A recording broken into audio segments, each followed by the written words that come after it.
Olá pessoal, nosso bate-papo agora é sobre o uso de cerâmica vermelha em obras sustentáveis. Por isso a gente está recebendo hoje aqui ela que é engenheira civil e PhD em engenharia, Isa Valadão. Seja muito bem-vinda, Isa. Obrigada, querido. Tudo bom, pessoal?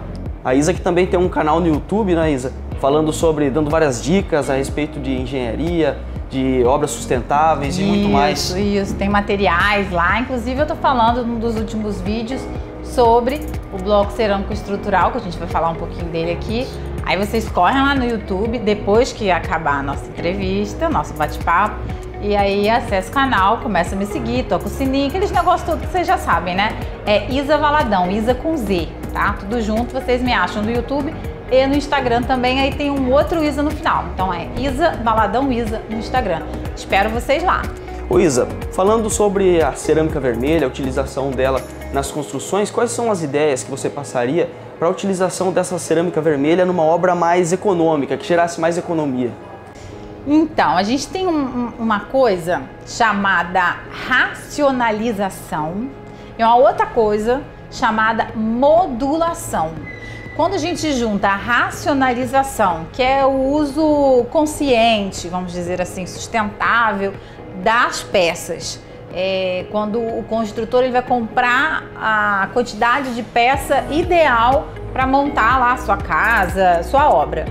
E a modulação favorece exatamente essa racionalização, que ela disponibiliza diferentes blocos, assim, blocos em diferentes tamanhos para serem usados nas obras. A gente sabe que tem os recortes, às vezes você tem uma parede mais curta, mais larga, mais comprida. Então a necessidade de não ter a quebra, não ter o recorte das peças, faz com que a gente precise ter formatos diferenciados e também na largura, porque quando é uma parede externa, você precisa que ela seja uma parede mais larga. Paredes internas, né, dentro da habitação, elas podem ser mais fininhas, então isso economiza também. Então, quando eu brinquei, né, uma coisa, quando a gente fala em ter uma obra sustentável, significa que a gente está falando de uma obra racional ou racionalizada, e a modulação ajuda isso. E o bloco cerâmico estrutural,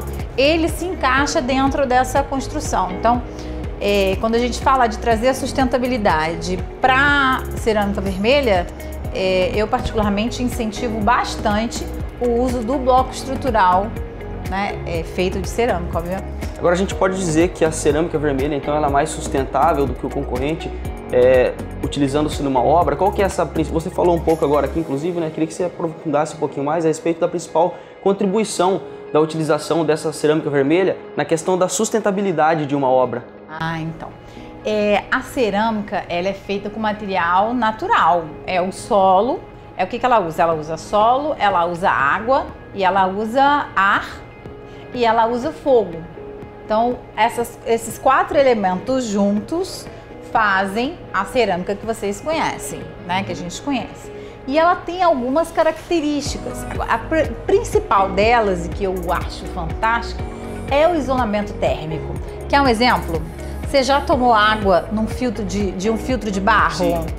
Ela é o que? Ela é mais fresquinha ou mais quente do que as águas? Normalmente é mais fresca. Mais fresca, não é? Conserva um pouco mais. Por que ela é fresquinha? Porque a barreira feita pela parede do filtro, que é feito de cerâmica, deixa o calor do lado de fora e a água com isso fica mais fresquinha. E isso acontece dentro de uma casa feita com cerâmica, né? Então a gente vai ter a parede cerâmica, o tijolo.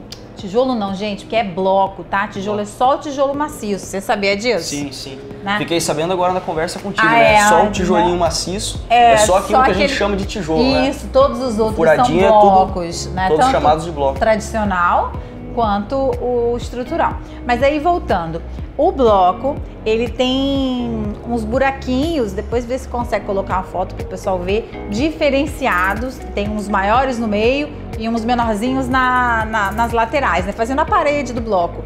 E esses buracos menores acabam quando o tijolo vai sendo assentado um sobre o outro, fica ar ali dentro. Então o ar ainda ajuda mais nesse isolamento térmico, fazendo uma barreira para o calor ficar do lado de fora e a habitação ficar mais fresca. Mas o que isso tem a ver com sustentabilidade?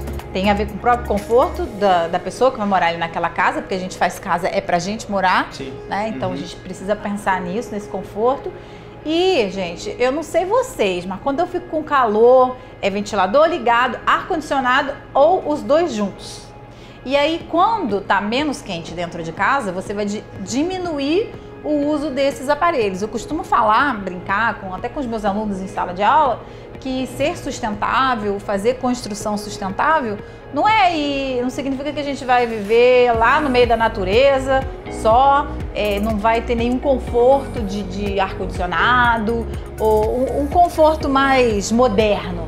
Não é isso, é pelo contrário, é para a gente ter esse conforto por mais tempo. Usar os recursos naturais de maneira racional para que ele seja sustentável, se sustente, né, ao longo do tempo. Pode trazer, inclusive, economia de energia elétrica, de acordo com o que você está citando. Isso Excelente. Aí. Então, a conta no final do mês, né, uma obra com bloco cerâmico, ela tem uma conta no final do mês menor do que uma obra feita lá com muitos concorrentes. A respeito da utilização desse material, a cerâmica vermelha, que ele é avaliado para saber da sustentabilidade dele desde o início da extração da matéria-prima até o momento em que ele pode ser reciclado. É isso que caracteriza um material sustentável? Sim, também caracteriza um material sustentável. Como a cerâmica é feita de material natural, ela depois de cozida, ela pode ser triturada e volta para a massa para fazer novos tijolos, né? Aí depende de uma logística reversa. Eu acredito que seja a inovação que está vindo aí para os próximos anos desse setor, que é a logística reversa e também a educação ambiental do construtor, do cara que está lá na obra. Porque se ele tem o recorte, né? Se não usa, por exemplo, a alvenaria estrutural, usa a alvenaria tradicional, a parte de instalação elétrica, hidráulica, você precisa retalhar a parede e colocar lá os conduítes, as tubulações. Então acaba tendo uma perda de material, né? Então esse material ele pode voltar via logística reversa se ele for separado adequadamente no canteiro de obra. Quem vai fazer isso? O pedreiro, o mestre de obra, o construtor que é responsável. Então por isso tem que ter uma educação ambiental, que é o que eu acredito que vai ser feito aí para os próximos anos, porque é uma tendência natural. Hoje é chique ser verde, né? Todo mundo quer ser sustentável, todo mundo quer ser verde e o cliente da cerâmica está cobrando isso, porque ele está vendo que a cerâmica está se transformando num produto sustentável. Na verdade, sempre foi.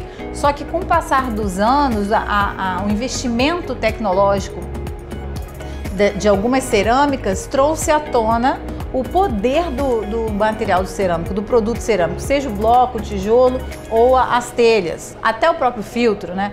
Porque hoje os fornos, eles são mais eficientes, eles usam menos energia e liberam menos poluição para a atmosfera.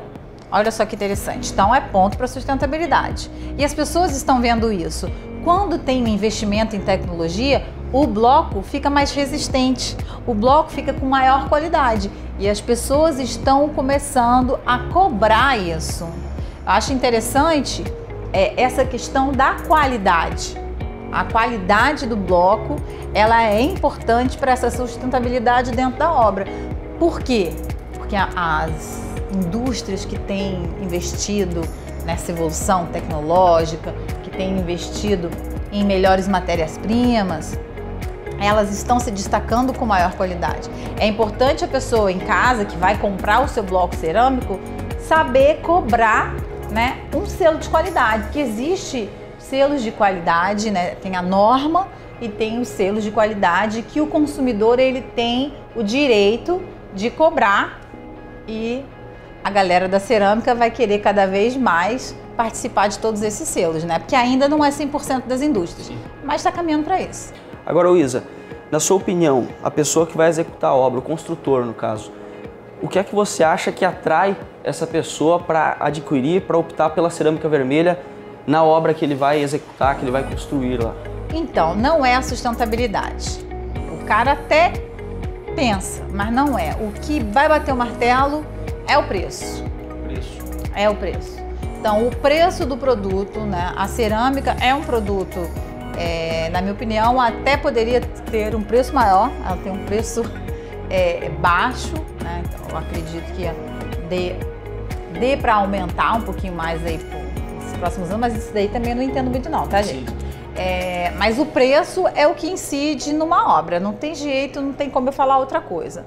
Agora, não é só preço, é a eficiência da obra. Então, quando você tem um material que ele, além de ser mais barato, ele também vai ajudar a obra a ser mais rápida, porque é um material fácil de carregar dentro da obra, é mais leve, então otimiza o transporte de um ponto a outro dentro da obra, então a obra fica mais rápida.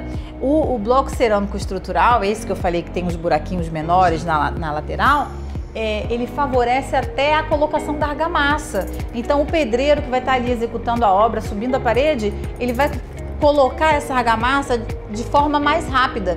E aí quando você soma no total da obra, isso incide num menor tempo de obra e numa economia de até 20%, em torno de 20% em relação ao tradicional, por exemplo. Agora, Luísa, falando ainda da questão do construtor, que dica que você daria para esse construtor na utilização da cerâmica vermelha em uma obra? Então, vou resumir duas coisas que eu já falei.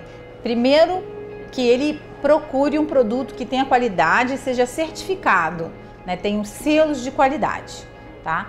E segundo, eu curto muito agora as obras que estão sendo fabricadas, que estão sendo construídas com o bloco cerâmico estrutural. Então eu acho que ele deve investir em modulação, porque o bloco cerâmico estrutural ele favorece essa obra mais rápida, eficiente. Eu não lembro se eu falei vou falar de novo, galera, me desculpa, que os buraquinhos maiores dá para passar os conduítes, que é aquelas mangueirinhas amarelas, e a tubulação de água por dentro do tijolo sem quebrar. E aí, quando tem os outros tamanhos, tem outros formatos, outros tamanhos, dá para fazer toda a casa sem ter aquele retalho, aquele recorte, né? Então isso é legal. Dá para colocar a parte de concreto e aí você elimina a madeira da obra porque você não precisa das formas para fazer. Ele torna mais prática a obra, podemos dizer? Isso, eu acho que é uma boa definição, uma obra mais prática. É isso mesmo. Então tá certo, Isa. Muito obrigado por ter participado. Acabou. Muito obrigado por ter participado com a gente. Que o pessoal vai querer mais informações suas, vai querer mais dicas suas. Como é que faz para ter acesso a mais conteúdo da Isa Valadão? Então, ó, em primeira mão, gente, tem mais alguns vídeos de bloco cerâmico estrutural para sair lá no meu canal. Então, vocês fiquem ligadinhos que já na próxima semana tem mais uns 2 aí na agulha já para sair. E uma visita que eu vou fazer aqui em Foz do Iguaçu que eu quero mostrar para todo mundo exatamente as fábricas cerâmicas que eu já vi algumas fotos dos 2 locais que eu vou e tô assim super animada, ansiosa. Então me procurem lá no Instagram, Isa Valadão, Isa com Z, e no YouTube, meu canal é Isa Valadão. Espero vocês lá. Coloca lá pra mim falando que você assistiu aqui o nosso bate-papo aqui do evento, pra eu saber, tá bom? Tá certo, Isa. Muito obrigado. Valeu, pessoal. Tchau.